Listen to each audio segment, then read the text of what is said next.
போதைப்பொருள் தொடர்பாக நடிகர் ஸ்ரீகாந்திடம் நுங்கம்பாக்கம் உதவி ஆணையர் அலுவலகத்தில் விசாரணை நடைபெறும் நிலையில் நடிகர் ஸ்ரீகிருஷ்ணாவும் விசாரணை வளையத்திற்குள் கொண்டுவரப்பட்டுள்ளதாக தகவல் வெளியாகியிருக்கிறது. கூடுதல் தகவல்களை எமது செய்தியாளர் சரவணகுமார் வழங்க கேட்போம். சரவணகுமார், தற்போது இந்த விசாரணையின் நிலை என்னவாக இருக்கிறது? விரிவான தகவல்கள்.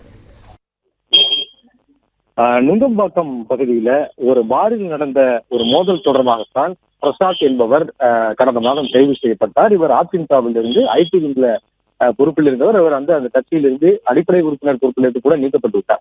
அதற்கு பிறகு இவர் மீது மோசடி வழக்குகள் தொடர்ந்து அடுத்தடுத்து ஒரு 3 வழக்குகள் பதிவு செய்யப்பட்டு அதிலும் கைது செய்யப்பட்டார்.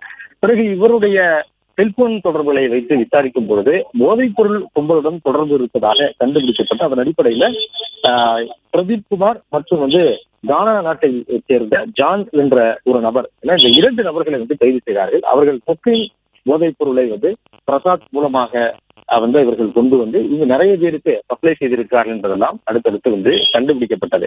அதன் தொடர்ச்சியாக இதற்காக தனியாக இந்த போதைப் பொருள் தொடக்கம் குறித்து கண்காணித்து நடவடிக்கை எடுப்பதற்காக உருவாக்கப்பட்டதுதான் இந்த ஆன்டி நார்கட்டிக் இன்டெலிஜென்ஸ் யூனிட். காவல் ஆணையரினுடைய நேரடி கண்காணிப்புல இந்த குழுவினர் விசாரணை மேற்கொள்வார்கள். இந்த குழுவினரும் விசாரணை நடத்தி இது தொடர்பாக இவர் யாருக்கெல்லாம் சப்ளை செய்திருக்கிறார்கள் என்பது குறித்தெல்லாம் யார் மூலமாக இவருக்கு இந்த போதைப் பொருட்கள் எல்லாம் கிடைத்திருக்கிறது, யாருக்கெல்லாம் அனுப்பி இருக்கிறார்கள், அது தொடர்பான பரிவர்த்தனை இருக்கிறதா என்ற கோணத்திலும் விசாரித்திருக்கிறார்கள்.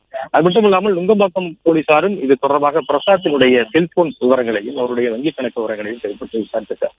அதன் தொடர்ச்சியாக தான் ஸ்ரீகாந்தை நடிகர் ஸ்ரீகாந்துடைய தொடர்பு இதுல இருப்பதாக தெரிந்து அவரிடம் தற்பொழுது விசாரணை மேற்கொண்டிருக்கிறார்கள். அவரை நுங்கம்பாக்கம் உதவி ஆணையர் அலுவலகத்தில் வைத்து துணை ஆணையர் ஜெய்சந்திரன் விசாரணை நடத்திருக்கிறார். இவருடைய தொடர்புல மற்றும் ஒரு நடிகர் இந்த ஸ்ரீகிருஷ்ணா என்ற நடிகருக்கும் தொடர்பு இருக்கிறதா என்ற ஒரு சந்தேகம் போலீசாருக்கு எழுந்திருக்கிறது. அவரிடமும் அடுத்த கட்டமாக விசாரிப்பதற்கு போலீசார் திட்டமிட்டிருக்கிறார்கள்.